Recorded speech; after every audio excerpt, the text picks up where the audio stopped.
waaw waaw maa la wax loolu. parce que dama dégg benn borom xam-xam bi waxtaan ci loolu. ñu wax ni. Sénégal ni ñuy jëlee tabaski. comprendre ko sax quoi. parce que tabaski bu xasee bi. waratoo watu. boo xajee boo xajee. waaw. ñooñu ma ko Ibrahima daal dal na xel waaye nag diine gi yàlla dafa wax wa maa ja'alna aleykum fi diin min haraj dugaluñu coono dugaluñu fitna te li lay wan ne ñoom ñaar du ñu bokk encore mooy bés bi leen jiitu le 9 Arafat le 9 Arafat soo nekkee Arafat mënuloo woor le 9 boobu Arafat soo nekkulee Arafat c'est recommandé nga woor soo nekkulee Arafat. ah soo nekkulee Arafat. waaw man demuma màkk gaa yaa nga Arafat recommandé nañ ma woor tere nañu ki nekk Arafat mu woor même si c'est un vendredi moom bu dee vendredi la damay mën a boole nu mu tuddati jour jeudi bi ak vendredi bi parce que le 10 bi mënuma ko woor noonu la demee voilà waaye man mi demul fële kay wax dëgg yàlla le 10 bi mooy suuru tabaski. mooy jouru tabaski bi tabaski bi ñun am nañu suuf ci aada dañuy woor ba 10 heures bu ko defee buñ defaree xar yu ba pare ñu ni foie bi ci lañuy def. waaw foie bi pas forcément en tout cas une partie bu xar bi mais parce que justement koor googu ñu woor di nga ko mën a lëkkali sax ak koor gi muy wax ji après fële ci ayaamu tashriq yi mais li muy bëgg mooy mën nga ko mëngalewaat ak beneen koor fii bu Seydina Limaam alayhi salaatu wasalaam yaa ngi fàttaliku bi yaayam génnee àdduna yaa ngi fàttaliku kooram nga dog na ko waaw dog na ko mais li mu ko dogee pourtant nekkul ci suñu téere yi mu ngi ci tawraat foofu la ñuy waxee ne nit du dundee maalo rek ceeb rek waaye day dundee ndekete kàddu boromam am na benn journal Jeune Afrique soo ko seetloo moom la ñu def ci kaw et l'homme ne vit pas que de pain waaw soo dee woon ci maam Seydi mii encore ca penku moom ngay fekk mu tontu seytaan parce que seytaan nee na ko yow dégg naa yàlla ni mu la bëggee wax ko mu def yëpp ay mburu xeer yi na ko def ko ay mburu na ko def ay mburu man suñ ma ko waxoon ma yëg sama tolluwaay ci yàlla fu ma am say di tolloon waaye yëpp laay def mburu déet pour yéen la moo tax may wax waxuma pour ñun yéen ñu mbubb waaye moo tax ma koy def mburu mais Maam Seydi dafa dellu ci téere yi xam nga lan la ko wax et l'homme ne vit pas que de pain mais il vit également de la parole de son Seigneur bay laay li mu dogee keroog c'est la parole de son Seigneur voilà loolu la dogee mais xool leen rek ñoom ñaar yi ñëpp la 9 la kii ñu déconseillé ko mu woor que la ñu conseillé ko mu woor te yonent bi dafa déconseillé woor de manière visible ndax fi mu toog di waxtaan la soxnaam xam nañ turam Maymuna indil ko meew mu jël naan juuru Arafa waxuma juuru Arafa fa muy xutbaa la ko indil mu naan pour won leen ne wooruma pour ñu xam ne Arafa julli kese la parce que loolu kese moo intéressé Arafa julli kese la pourquoi julli kese la julli la boo xamante ne bés bi mu tombeel ajjuma baat bi dafa war a jóg mooy ne jant bi jóge na fi kon suñu téye baat bi mooy contraire jant bi jóge na fi mooy jant baa ngi fi ñaari waxtu la ñaari waxtu jant bi la bu la kenn wax lii moom boo koy layee ji ci yàlla ñëwal jël ci makalu loolu la yàlla di wax ci alquran rabbul mashriqayni ñaari jant yooyu loolu moo tax ñu xaar Muhammad ci ajjuma te dafa bokk ci al yawma akmaltu bi yàlla di wax ñu koy jox te xamuñ ne al yawma akmaltu ji mais yii di ñëw dinañ ci ko waxtaan moo tax fokk yonent bi dellu si aaya bi ñuy wax ne moo tax bàyyi laay mënul dellu si aaya boobu moo tax fokk yonent bi dellu si waaye nag kooku beneen waxtaan la. Arafat boobu. waaw. dafa boole takkusaan bi. ak tisbaar bi mu julli ko au même moment léegi ñaari waxtu yi bu ñu koy julli dafa yëkkati baatam wala dafa wàcce baatam. balaa may tontu ci loolu de dama bëgg am benn précision damay wax ne Seydina Limaam du julli ajjuma tekkiwul ne Seydina Limaam du julli bésu ajjuma du benn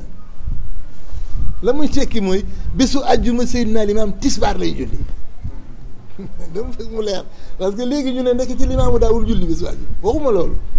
limaamu bésu ajjuma du julli ajjuma yow miy julli ajjuma yow yaa ne yonent bi jóge na fii moom mi julliwul ajjuma moo ne yonent baa ngi fi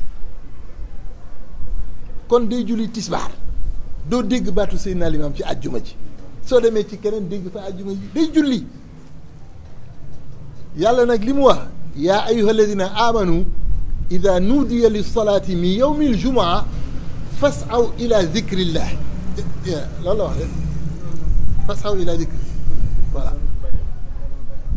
loolu la wax sëy naan leen day dem de ci zikr bi bésu àjjuma dañuy dem julli ji dafay julli waaye tisbaar lay julli yàlla nag dafa wax ne soo leen xamoon la ca ne ngeen bàyyi li ngeen nekkee ngir dem ca loolu la ca nekk mooy alelu àdduna yi ñu topp ni ba àdduma yonent bi taxaw di xutba ñu nekk fa ñukk dem seen alors que alal ji mu leen bàyyil muy ndono ji te ne ci xutba yi moom moo gën loolu la yaa di wax moo gën exactement mais bés boobu ajjuma la yonent bi muy taxaw arafa ajjuma la xam nga ñoom ub na seen bopp lu tax yàlla wax yonent bi na ngeen dem aj yonent bi jóg yéenewul aj yéene umra yonent bi am occasion ajul mu def umra yonent bi bàyyi ataab mu njëkk ko aj yonent bi bàyyi Abu Bakr mu njëkk ko aj ba fukkeelu at bi yonent bi di aj yàlla dafa soxla woon ci waxin ajjuma jooju duudu xam nga su ma la bëggee jàngal man il faut mu tableau ak craie il faut ma jël craie bi xoos ko ci tableau bi nga gis lu weex li mu xoos ci lu ñuul li nga ne kii aala tableau bi moo doon bés bi ajjuma ndax bu Arafat tombee ajjuma rek nga ne baat day jóg craie bi mooy bañ a yëkkati baat bi craie bi ni mu weexee nga koy gis ci kaw tableau bi su ajjuma jotee ilimaam yëkkatul baatam nga ne lu xew xaw ma naa dégg nga mu waale noonu la demee. Loolu, est-ce que tous les musulmans le savent? Non, ils ne le savent pas. Parce que moi j'ai des fois à poser la question à ce mais est-ce que loolu am na? Je vais me renseigner.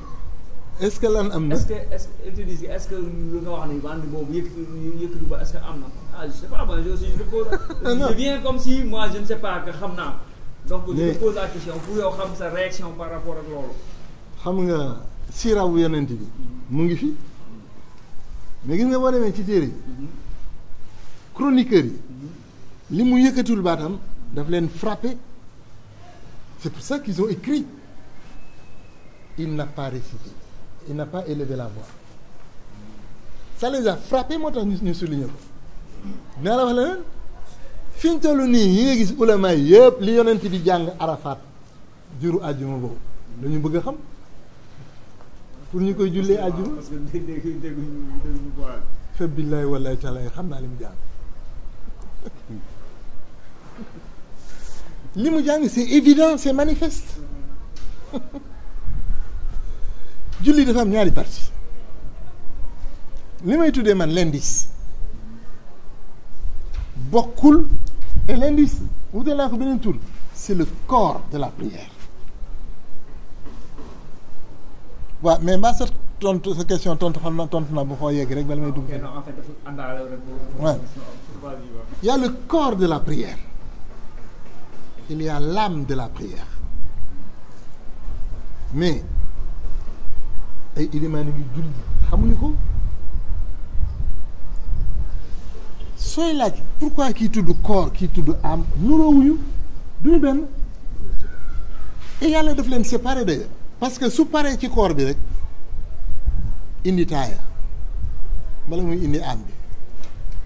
xam nga ndax comprendre nga te corps bi nuroowul ak âme bi parce que corps bi dafa am fatiha âme bi am fatiha corps bi yokk ci saar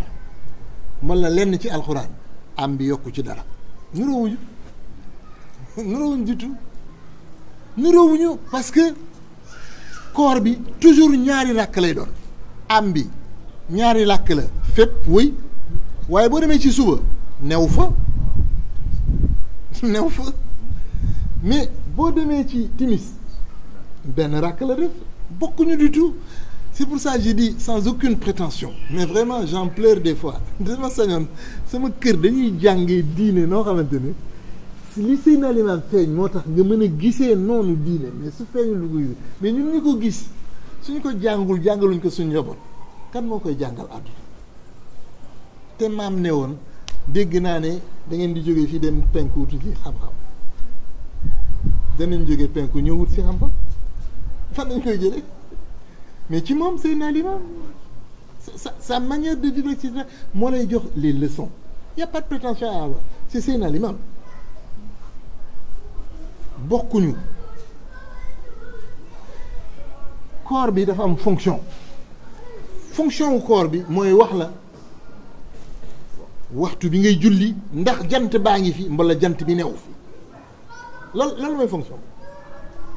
man soo ma tëjoon ci biir néeg léegi ma dégg la ngay julli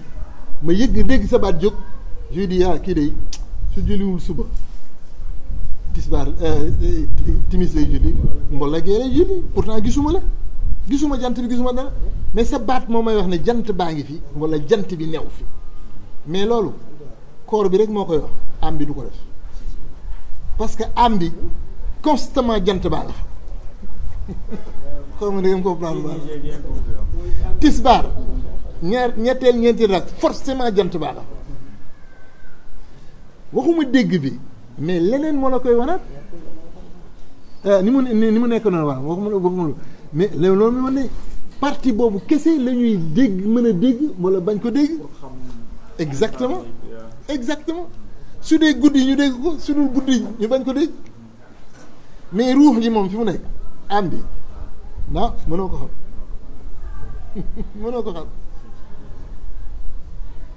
mais julli moo gën a mën a wane ne Seydina Limaamu mooy Rasulullah waaw léegi nag ñu yegg si suivre bu baax may ñëw di julli bés ordinaire maanaam du àjjuma bés bu ne bu la neex jël ko ba mu des àjjuma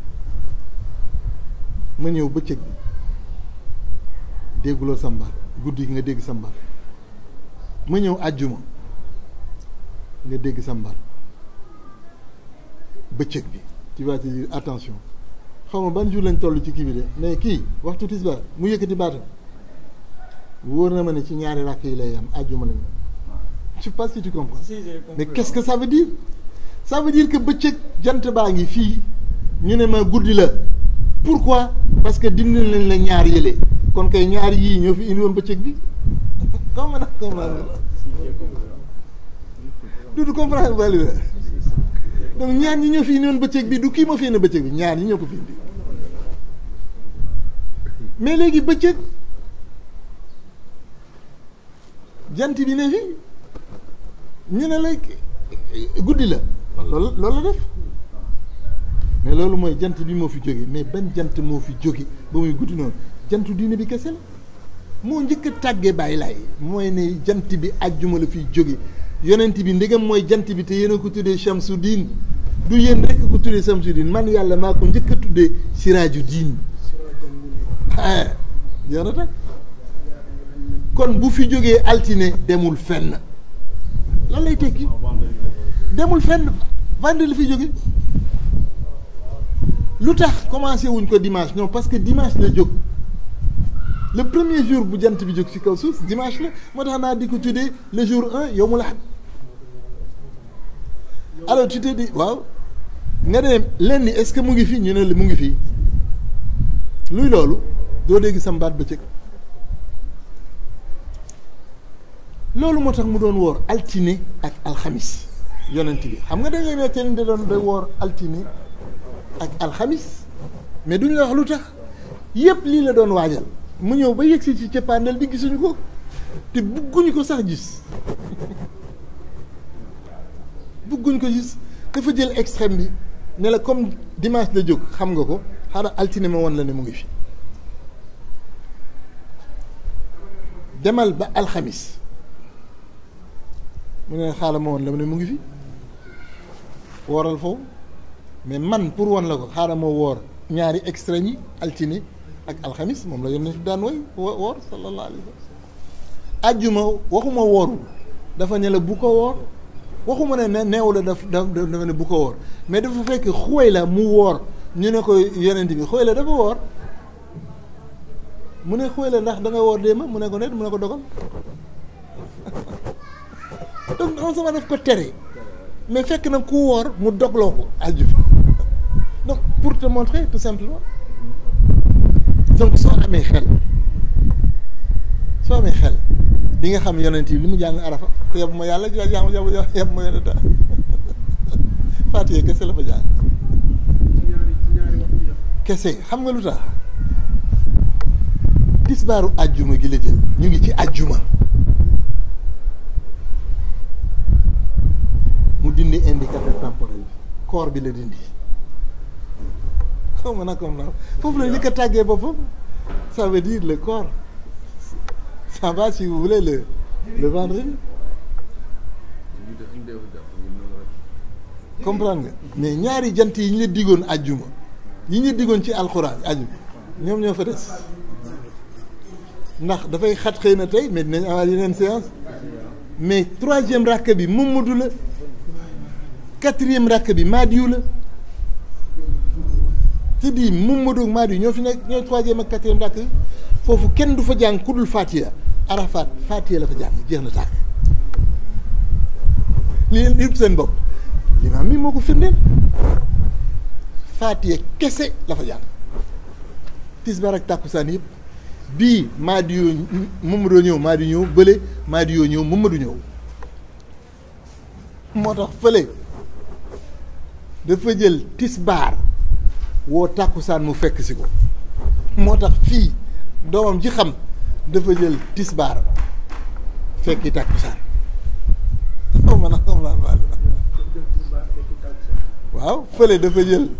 tàkkusaan fekki tisbaar fii mu jël tisbaar fekki tàkkusaan tout est absolument clair limpide mais nag nit ku bëggul dégg mënoo koy dégg laay laa yonent bi dana fi bàyyi dara nga ko ba léegi kenn du fa julli àjjuma waaw parce que yàggul il y a des années de cela man déglu naa émission boobu je l'avais même enregistré mooy bi nga xamante ne Arafat c'était un vendredi. oui defoon nga émission juste avant pour wane pour mettre en exergue nit ñi. oui donc même j'ai demandé sax peut être lii am na ñu dem ma ne ko non dama bëgg nga laaj tellement c'était juste pour avoir plus de confirmation que ñiy dem mag est-ce que vendre bi ñuy demee nii la demee mais j'ai pas eu quelque chose de vraiment. mu ko fa jullee moom mu ngi wax rabbul maghribayn yàlla waxu loolu rabbul mashriqayn mooy Arafat rabbul maghribayn moom mooy Muna ak jàmmalaay loolu lay tekki buy wax rabbul mashriqayni jant yi dañ fa jóg moo tax man la Faatiha la jàng ndax li tax buy julli ñetteelu rakk doo ci teg leneen yonent bi ma ko occupé pleinement j'aime expliquer en disant que su ma waxee disque wax disquette soo woowee ku xamul soo ne ko bii ñaar ñi ban moo ëpp mu ne la disquette xam nga lu tax D I S Q U E 2T E 9 lettres disque D I S Q U E 6 yaa dir bi ma ëpp mais soo woowee ku dégg tubaab ñaari ban ma ëpp mu ne disque bi ma ëpp c'est la même chose saar bi nga yokk ci Fatiha dafa wàññi yokkul mais yow sooy xool da nga defee ne dafa yokk xam nga je sais pas si j'ai réussi à me faire comprendre c'est exactement ça troisième rakk ci la yonent bi di ñëw ci sa julli su fa duggee du fa partager kenn moo tax ma ne ñu dem ci yàlla jaaxal nañu parce que sooy julli yow su yonent bi àndul ak yow demoo fenn demuloo fenn ah. la prière bi fajar bi ngay def li ngay defee ak ñaari xaati ak kese. mais fajar googu mu julli fële moom la julli Arafat fajar mooy lan mooy jant baa ngi feeñ mashriqay ni mooy lan fa jant bi feeñee ñaari jant moom la julli. boo ko comprendre rek da nga xam ni fajar yow boo koy julli.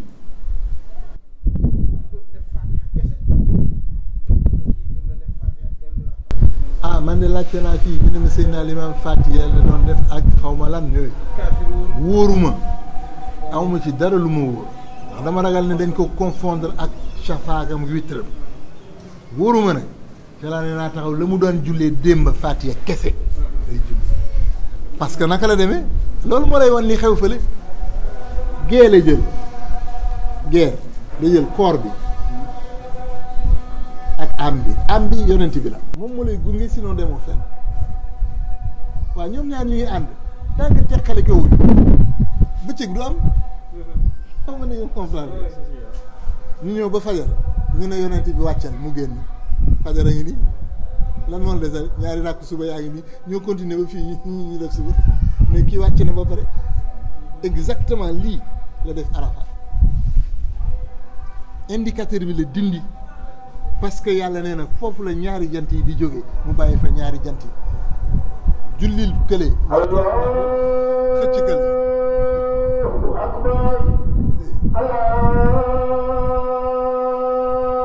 encore une fois Mamadou woon na la maa di woon na ashhadu an la ilaha illallah loolu Mamadou moo ko seede ashhadu an la ilaha illallah lii maa di moo ko baamtu seede ashhadu anna muhammadu rasulullah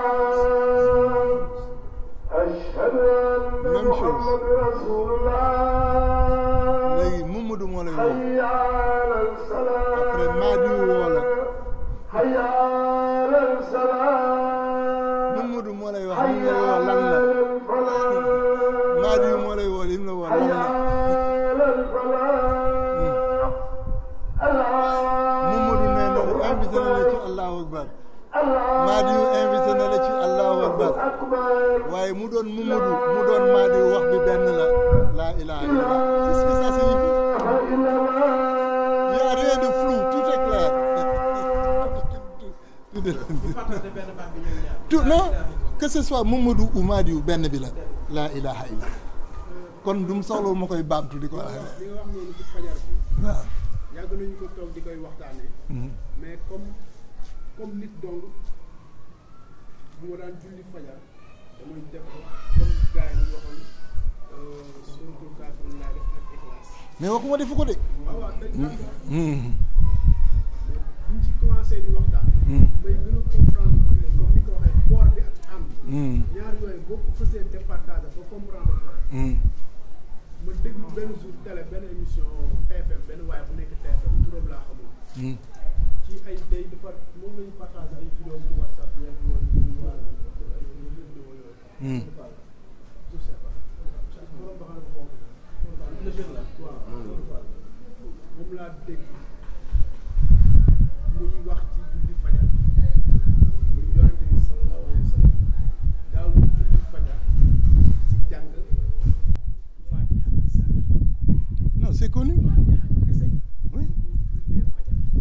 c'est connu. boobu jullit yu bari. xamuñu ni fajar. kenn du ko jullee ak Faatiha ak saar. man Faatiha rek laay jàng. Faatiha rek laay jàng. man ci laa am nag confirmation bi franchement. bon li nga wax moom mënatuma ko julli. neel makkalu du nit rek. non mais quand même c'est que gis nga yonent bi waxul ci sax xam nga nuñ ko xamee Sayyidatuna Aïcha moo doon laaj est-ce que kii tari na Faatiha daf ko gaawal pour Sayda Aïcha xam ne Faatiha kese la jàng kese dafa am yu bari dañ ko soppi après léegi bu ñu jàppee jant bi boo leen déggee doo dégg seen baat pourtant Sayyidatuna Aïcha wax na ne bi fi yonent bi nekkee ñu jàpp jant bi dafa tari baat bi jóg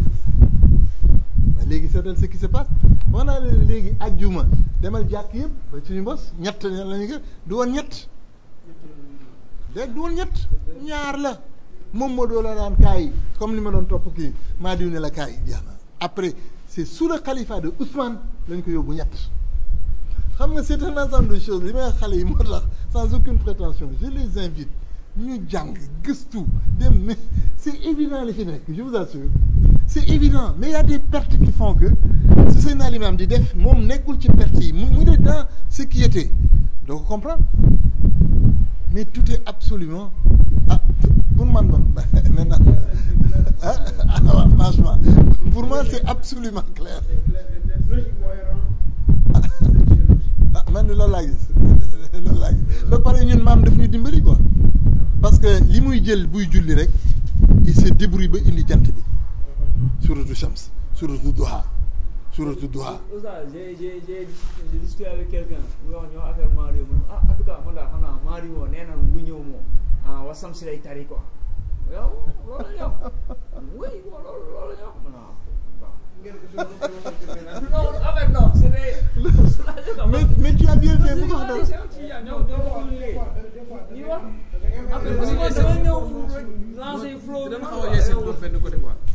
non c'est que dañ leen sànq juste une parenthèse foofu rek dañ leen sànq sëy naa xam nga li ñuy waxtaan fii man mën naa ci wut daraja léegi il suffit ma ñëw wut mburu bu rëy bu may ñëw au lieu ma dox normal may def nii ngeen naan kii ni muy doxee xam nga am na lu nekk ci moom dama lay wax rek li fi xew ma ñëw toog fii au lieu may xool normalement comme ñëpp yenn saa yi ma mel ni kuy kii nii yenn saa yi ma xool ci kaw nga ne xam nga am na lu xool ci kaw kii xanaa xool loo ko mais dafa am lu ma lay wax man ma amoon problème fii j'avais un problème à la dent ça avait un problème à l'œil indi ay makalu gisoo ni muy xoolee ma ne gisoo ni muy xoolee man ma may am problème bu bëri nit lañu mais nangu ñu doon ay nit il faut ma ñëw impressionné la pour te dire xoolal man bokkuma ak yow man damay dem foodul dem dama xam loolu mooy yàq diine ji mais tout est clair yàlla li mu def lu leer naññ la mais su ma fi nekkee nag bëgg wane sama bopp loolu mooy problème sëriñ si ñuy wax wane wuñu yàlla seen bopp la ñu wane sëriñ si ñuy wax bari na ci ku woy yonent bi li libaas ña ngi di wax bu leen jàngaani ngir daraja la ñuy wut moom la ñu wooyee yonent bi wooyu yonent bi par amour mais wutum daraja moo tax ñu koy wax loolu moo yàq diine ji mais tout est clair waaw man daal après mën naa fi jóge nag je vais te faire croire que man makalu du ma ñit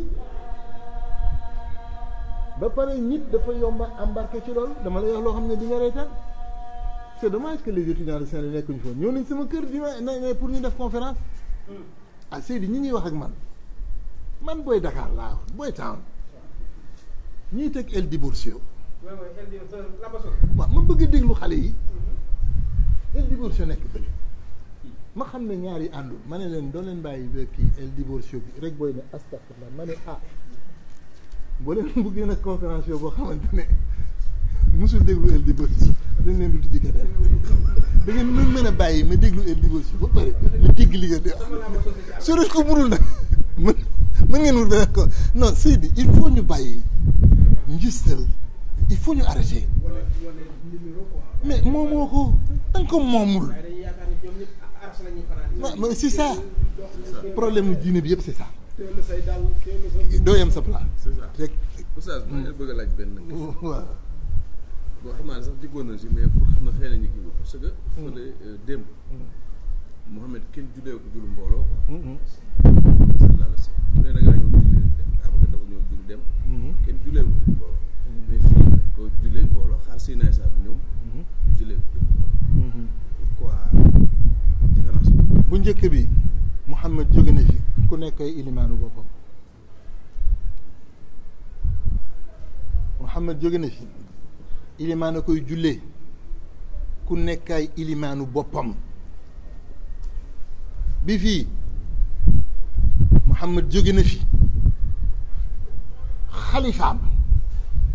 mooy ilimaan gi moo tax naa ne Aboubacar dañ ko tooñ rek waaye du xalifaam du lu ñu décider ñoom moom moo leen ko wax si su génnee àdduna soo leen ma defaree ba pare na ngeen ma tëral toog diir defar nañ ko tëral kenn juleewu duñ la ko ah maa la wax loolu wax na leen ko nee na leen diir gi ñuy toog noonu Jibril ak malaaka yi ku nekk day ñëw julli individuellement ndax Jibril sax du kële du xalifaam moo tax du ko julli mbooloo Jibril daa julli dem Mikaayil lu ñëw julli dem Israayil ñëw julli dem noonu lañ defee noonu ba malaaka yi pare nit ñi ñëw ci nit ñi góor ñi ñëw jàll ba pare jigéen ñi ñëw jàll parce que foofu ku nekk yaay sa kilifa bopp si tu veux mais fii ah waaw waaw ma yow fii xalifaam daf fi ne c'est l'héritier c'est ça ñu ne du ñaa xalifaam waaye moom laa wax sànq yoon waaye seetlu leen yéen tamit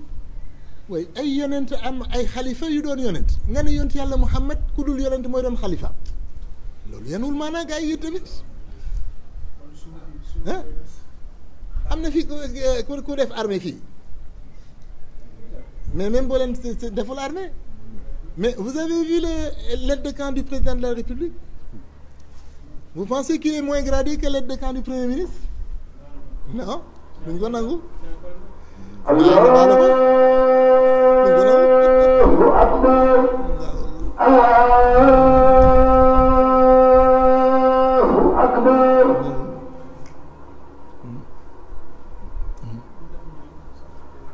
ashhadu an la ilaha illallah ashhadu an la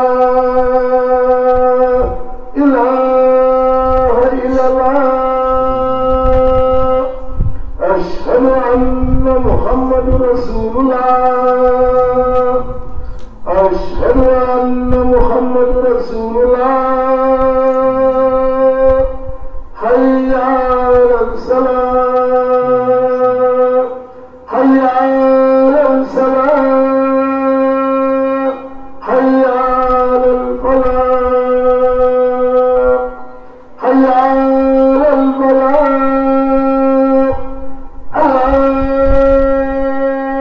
أكبر الله أكبر لا إله إلا الله.